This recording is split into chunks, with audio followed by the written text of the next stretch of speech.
Your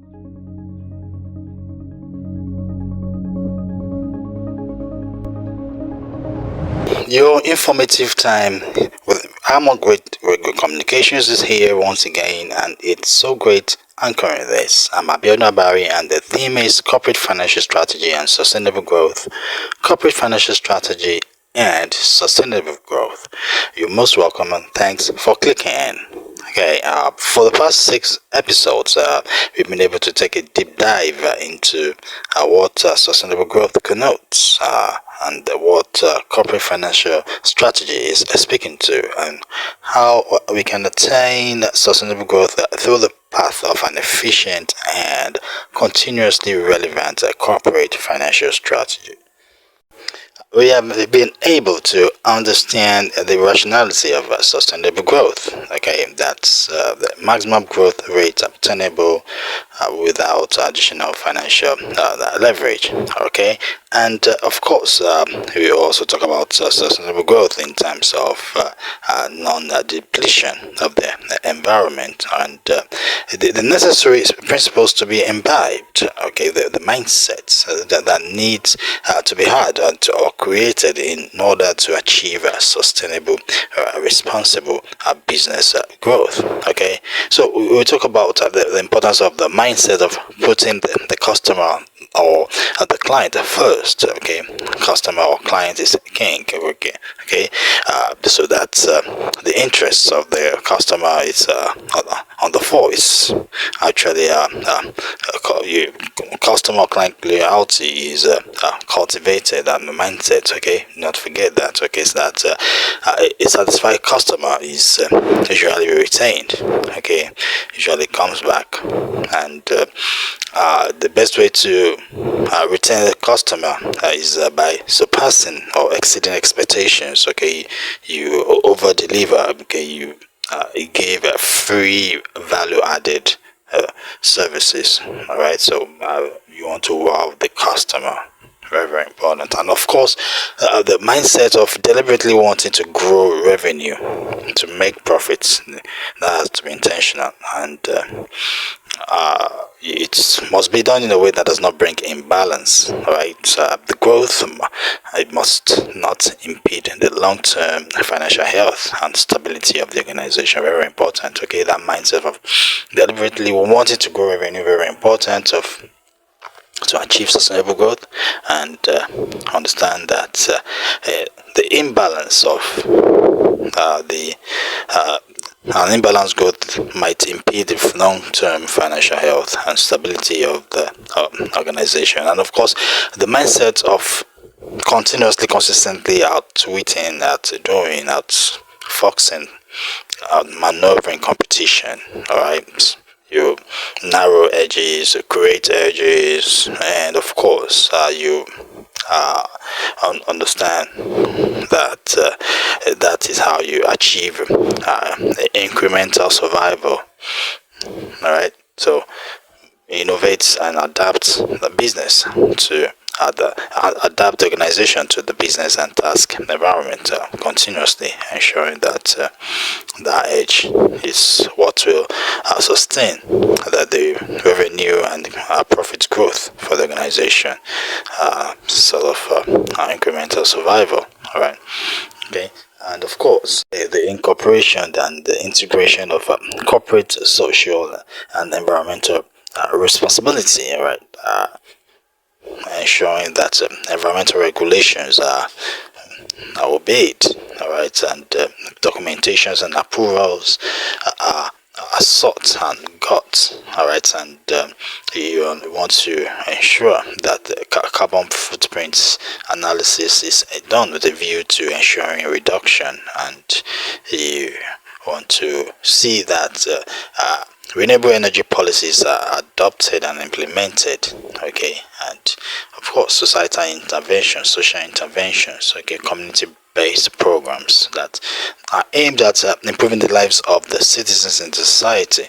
Okay, and all these activities actually impact on the organization's brand and contribute to a future-proof agenda. Okay. That's the centerpiece of sustainability, and a holistic mindset to stakeholder engagement. Very important. All stakeholders, be it employees, customers, investors, the public, regulators, everyone must be listened to. Everyone must be understood. All right, and um, the interests of stakeholders must be well articulated, aggregated, and balanced in such a manner that no group is left behind. So, to avoid any vulnerability for the organization, okay, that could emanate from such neglect. Okay.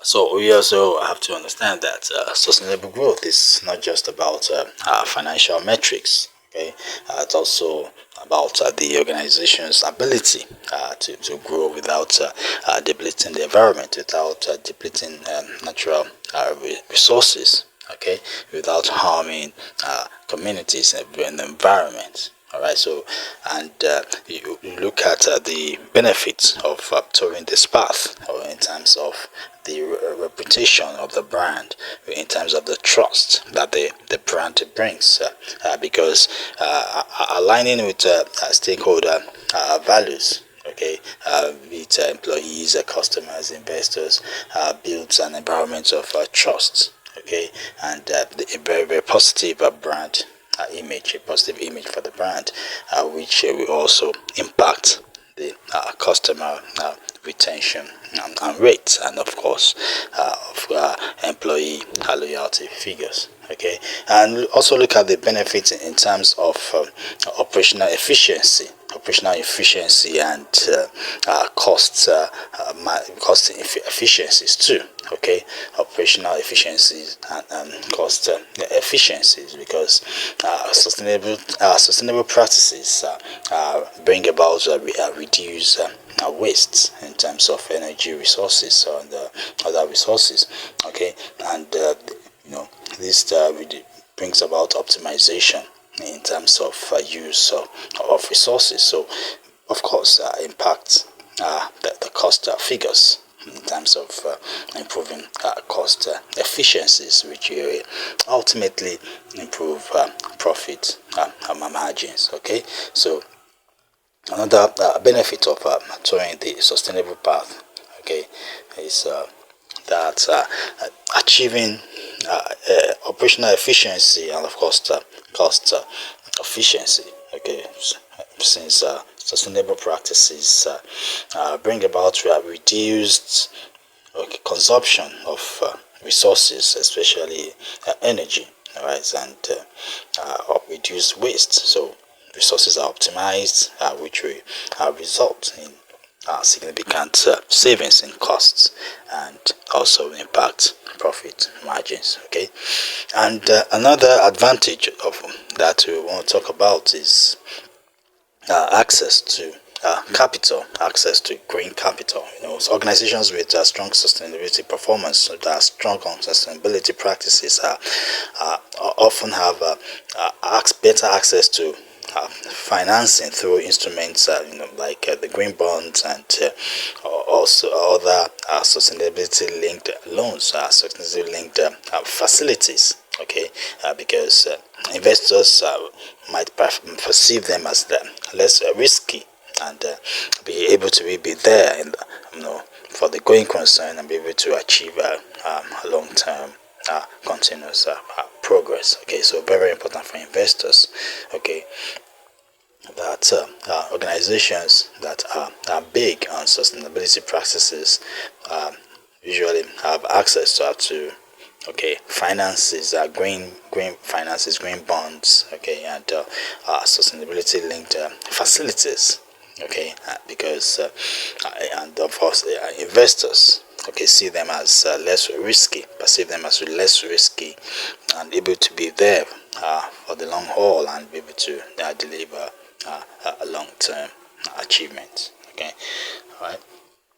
And of course, you also understand that during the sustainability path actually elicits, okay, a kind of response from the organization in terms of kind of the behavior of the organization in terms of innovation, and competitiveness. Okay, because it's just natural that for the organization to the sustainable path, all right, a culture of innovation will actually be entrenched along the way.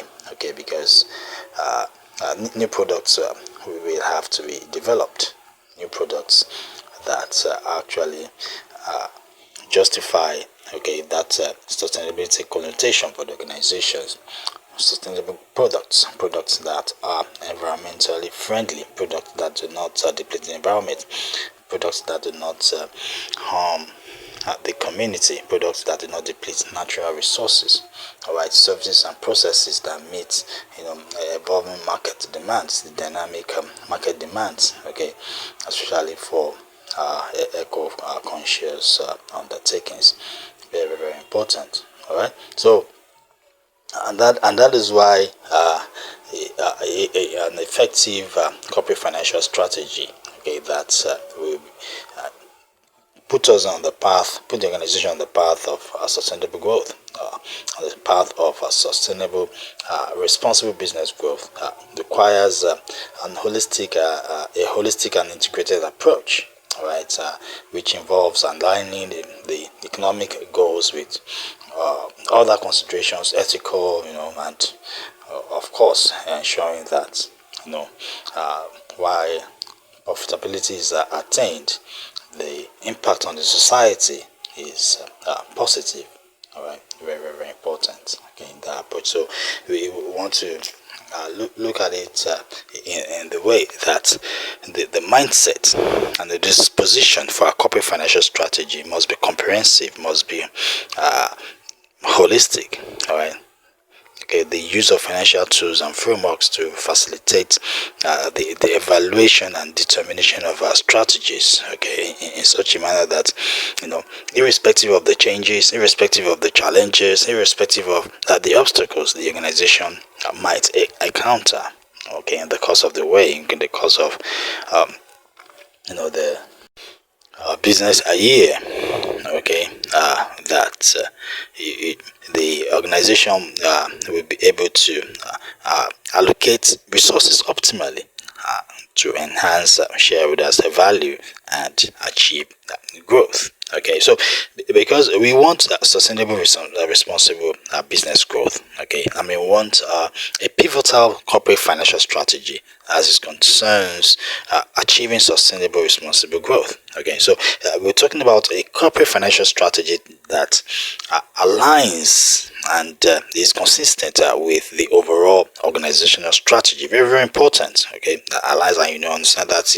the function, one of the functions of the CFO, ensuring that the corporate financial strategy aligns and is consistent with the overall organizational strategy. The next episode I will also delve more into how to equip the modern CFO, okay, in ensuring that he keeps up with the dynamics of the dictates of ensuring a continuously relevant corporate financial strategy. Okay, so we talk about a flexible document that's influenced by dynamic market data, okay, and of course KPI displays that are influenced by strategic goals of the organization. So of course deviations are easily and quickly identified to enable the right thinking to be done to engender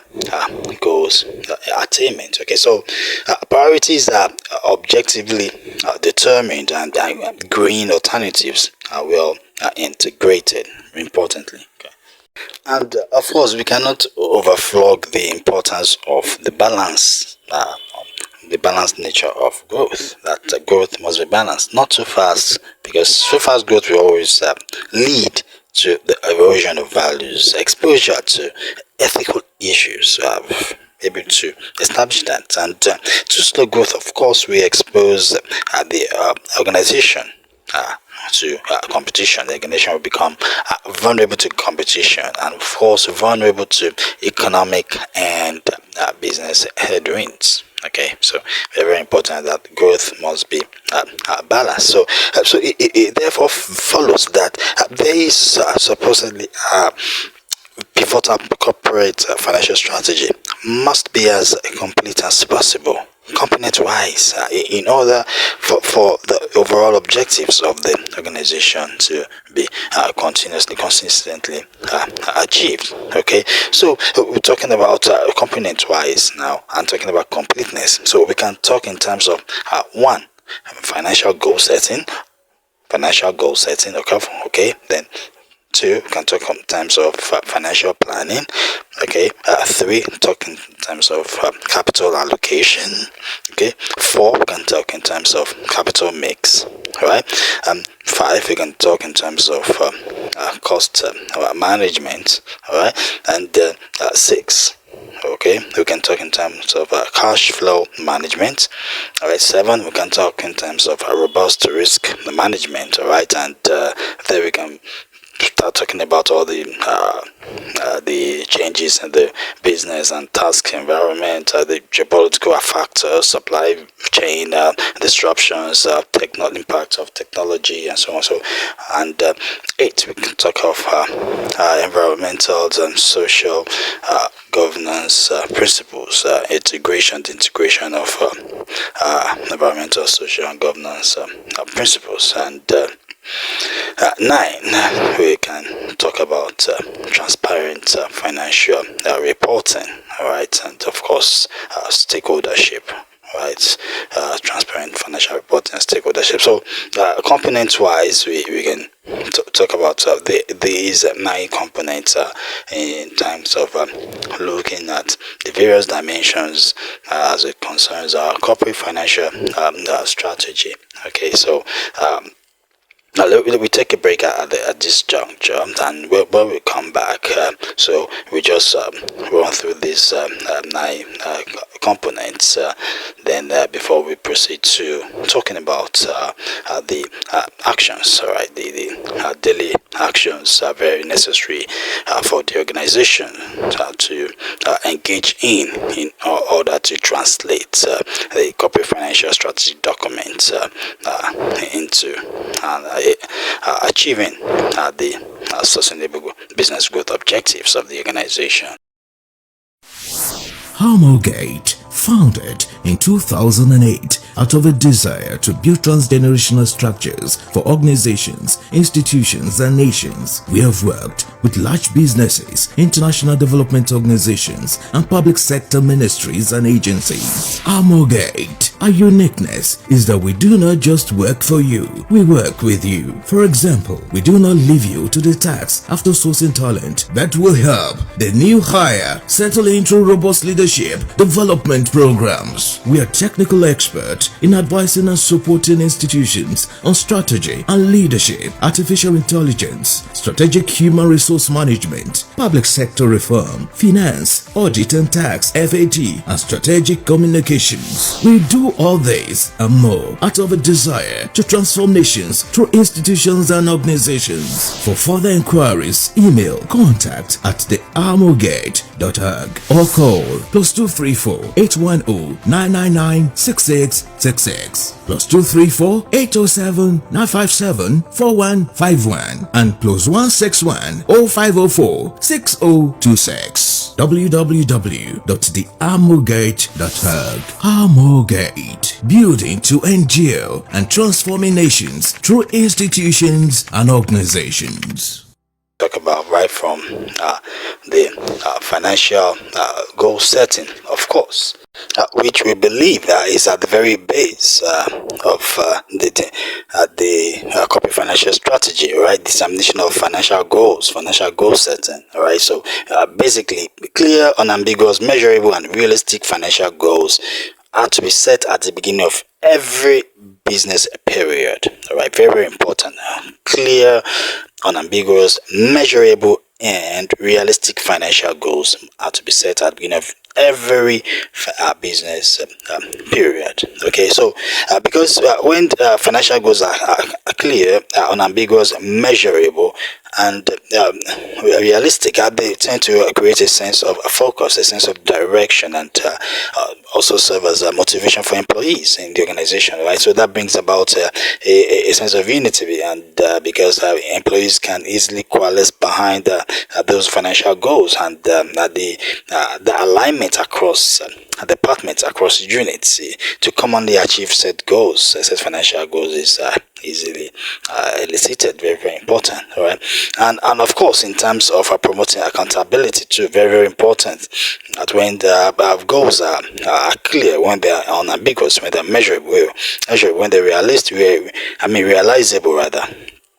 Measurable and realizable. Okay, clear, unambiguous, measurable, and realizable. Okay, when they're realizable, financial goals no, they are a veritable metrics for monitoring and evaluating financial strategies, for evaluating how well the corporate financial strategic document is working, and be able to enable the necessary adjustment, the necessary tinkering to ensure that the corporate financial strategy continuously and consistently delivers on what's supposed to deliver on. And of course, you understand that financial goals could be maybe specific margins, revenue levels, return on investments, and even debt levels, also connote financial goals, and of course with timelines, time frames for achieving those financial goals must be clear. Okay, and of course the second component, talking about the holistic manner now, approach now, which talk about corporate financial strategy, has to be the very, very central, the very, very core component, which is financial planning. Financial planning is the cornerstone of any corporate financial strategy worth its salt, because you talk about something detailed, something holistic, the determination of the financial position first. All right, determine the financial position of the organization in a detailed and holistic manner. Very, very important. That is very, very basic in financial planning. All right, then revenues can then be projected, expenses can then be determined, okay, can then be estimated. All right, revenues and expenses can then be projected and matched. All right, and then you can then project debt levels, and of course bad debts. All right, and okay, so also look at funding gaps, and how all those the funding gaps will actually be solved. Okay, and of course you ensure effective risk management. So that has to be inculcated in financial planning to ensure financial stability. So you give a sense of direction. Financial planning gives a sense of direction. They ensure the ability of organization to weather the storm and ride the tides. Okay, so you look at ensuring that the implications, financial implications, and financial consequences of potential alternative strategic decisions are explicitly stated, explicitly determined, and evaluated and stated, and that will actually help in the realistic setting of measurable objectives of growth and performance for the organization. And of course, the investment opportunities too, that align with the overall purpose of the organization, the overall purpose and objectives of the organization, must be identified, assessed, and also inculcated into financial planning. Okay, so. And we have capital allocation, and other concerns, budgeting and so on. So, of course, directing investment towards project. Allocating capital to projects. Okay, that actually advance the sustainable growth of the organization, ensuring that green alternatives, green technologies, renewable resources are utilized in these projects that also impacts on the financing. We talked about the benefits of doing the sustainable path. Okay, so we talk about technologies that ensure reduced emissions. Okay, talking about allocating capital to such projects, and of course community-based initiatives. Okay, very very important. And of course, why not forgetting about the basic profit maximizing objective of the organization, but responsible manner, sustainable manner. Okay, that is what ensures the future-proof agenda of the organization is naturally enabled.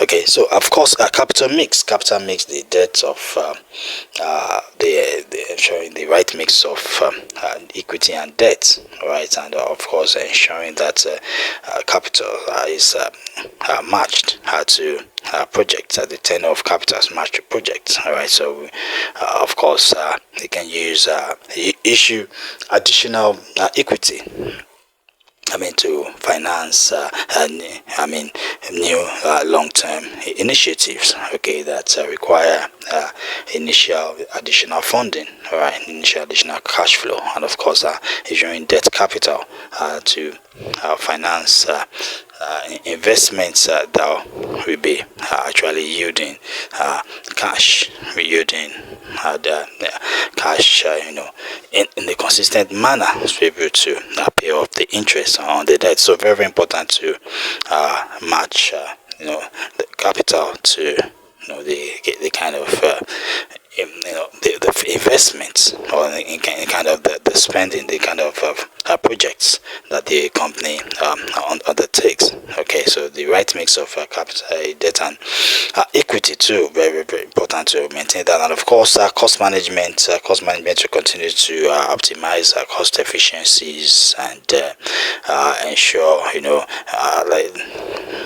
like I said previously, all right, that during the sustainable path impacts cost management, impacts cost efficiencies, because it elicits the efficient use of resources, especially energy resources, and that brings about reduced waste, and that brings about optimization of resources, which of course will impact profit margins, because it has impacted cost figures. Okay, so that'll be very important too. And the cash flow management is something that has to be optimized. Okay, so that's to ensure that there is adequate liquidity to fund the operations of organization. Okay, the lifeblood organization, which is capital. Okay, so the working capital must be ensured. Okay, that at least 2 months working capital available. All right, so the corporate financial strategy must ensure that cash flow management is optimized. We've talked about this, continue to emphasize, and yes, and talking about the complete corporate financial strategy, component-wise, robust risk management, proactively identifying and mitigating all types of risk, financial and non-financial, okay, environmental, social risks. The risk management must be robust. Robust risk management practices will help build corporate resilience, so that when the economic and business headwinds arrive, okay, the organization will be solid enough to survive. We talked about this case studies concerning Amazon, and of course talking about the failure of Aaron too, and the cases we've treated previously. Yes, and of course the integration of environmental, social and governance factors, very, very important. That is integrating environmental, social and governance considerations into core financial decision making, core financial strategy. Very, very, very important, because that will actually help bring in, attract these kind of investors are focused on the environmental, social and government factors, and also help mitigate risks, and impact the reputation and brand of the organization. organization. But brings about brand trust. Okay, that's for an organization that is big on the ESG factors. Brings about that trust that this organization that is not pursuing profits at the expense of ESG principles, at the expense of responsibility. Okay, that is also putting responsibility at the very fore of his business activities, despite his pursuing profits, showing that responsible business practices are ensured, sustainable practices are actually ensured and propagated. So also last but not the least, the ninth talked about transparent financial reporting, transparency in financial, and of course transparency, general transparency, and of course financial reporting. All right, so there must be very, very effective internal controls and the right frameworks like the Global Reporting Initiative and Sustainability Accounting Standards Boards too, to ensure that you have a transparent framework, reporting framework to build the stakeholder trust, and accountability, and to something that ensure that the system, the organization is accountable to the system. All right, and that will engender stakeholder trust and impact on the brand and impact on the figures. All right, so that is also very, very, very important. All right, so but like I said, you look at those activities that need to be done daily, because liquidity needs to be ensured. All right, risks need to be well contained, and creativity and innovation must be well funded.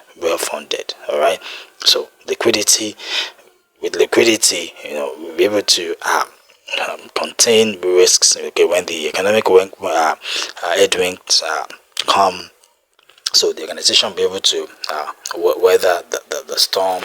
Okay, and even when there are changes in the business and task environment, the organization is well equipped to be able to go through those changes, adapt, and be able to achieve preset organizational goals. So there's the need to translate the corporate financial strategy documents into daily actions that help ensure that the organization is on course to meet its sustainable business growth objectives. First, talking about the primacy of liquidity and cash flow. Okay, the primacy of liquidity and cash flow, because the liquidity is the oxygen, is the lifeblood of growth. Okay, it's what fuels growth. All right, so forecasts, should be weekly forecast of inflows and outflows should be done. Okay, we're talking about daily actions. All right, so we're talking about daily actions that we should be engaged in, okay, to ensure that the corporate financial strategy documents can translate, okay, into achieving overall organizational objectives. And first, we're talking about the primacy of liquidity and cash flow. Okay, so the primacy of liquidity and cash flow. So what we're talking about? We're talking about cash flow being the liquidity being the lifeblood of growth. All right, and forecasts of inflows and outflows should be done weekly. All right, terms of debt collection, to promote healthy cost cash flow. All right, so the terms of debt collection should be factored. Okay, should be done. All right, should be in such a way, should be put together in such a way that the cash flow of the organization is positively impacted. All right, and when you talk about payables, when you talk about accounts payables, staggering and rescheduling of accounts payables will also help the organization in terms of having a healthy cash flow. Okay, the staggering and rescheduling of accounts payables. All right. So, and of course, you want to ensure that there is at least 2 months working capital availability. Very, very important. All right, at least 2 months working capital availability, and planning must be thorough enough to protect against temporary shocks, that so that growth is continuously ensured. Okay, so that's as concerns primacy of liquidity and cash flow. So there's another action that's very, very important. It's optimal reinvestment of profits. Optimal reinvestment of profits, very, very important. Because leaving profits idle in low yield accounts is not optimal. Okay, so the allocation of the profits, a allocation of a portion of profit after tax should be done to research and development. All right, and of course, new markets pilots, expenses that come that attend, engaging in markets pilots, in new markets pilots for the products and services that research and development has churned out. Okay, so allocation of a portion of the profit after tax to R&D, very, very important. And of course, how to rate screening, okay, using the organization's WACC, organization's weighted average cost of capital, as the threshold for projects to be funded. Right, ensure how to rate screening and use the organization's weighted average cost of capital as a threshold for projects to be funded. Okay, so that's second action, very important. Optimal investment of profits. First one, that's talking about the primacy of liquidity and cash flow, and the second one talking about optimal investment of profits, and third talking about application of debt and equity for scaling. Application of debt and equity for scaling. All right, so we're talking about the need to balance capital mix effectively to optimize returns. The capital mix of debt and equity must be balanced effectively to optimize returns. All right, so equity capital, like I said previously, can be issued for long-term projects. Okay, so that long-term profit projects that are actually suffocating from limited cash flow early on. Okay, and the debt capital then can be issued to procure income generating assets. All right, so that can also be done. All right, so actually matching project life with the tenure of funds, with the nature of funds. So the threshold, or talking of covenant cushions for leverage, should not be crossed.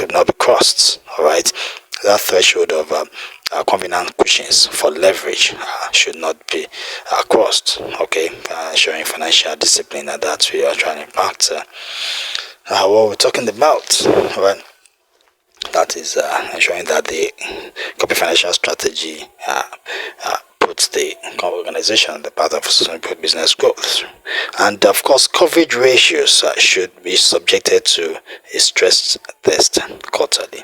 They're very important. Coverage ratios should be subjected to a stress test quarterly. And yes, the fourth action we're talking about is about growing of reserves to fuel expansion and protect against shocks and headwinds. All right, growing of reserves to fuel expansion and protect against shocks and headwinds. Okay, so very important to separate reserves from daily cash. Very, very instructive. All right, separating reserves from daily cash. Okay, then we can put in treasury bills. We can put in treasury bills or high yield sweep accounts. Okay, with maybe they have a maximum 3-day liquidation period. Okay, accounts that you can liquidate under 3 days. Okay, to ensure the liquidity. Okay, treasury bills or high yield sweep accounts, that when you separate reserves from the daily cash, that you can put in treasury bills or high yield sweep accounts. All right, so a provision of liquidity cushion of 3 months operating costs to support expansion activities. Okay, so when engaging in expansion activities, okay, so you want to you want to ensure that liquidity, there's liquidity cushion of 3 months for operating costs. Very important.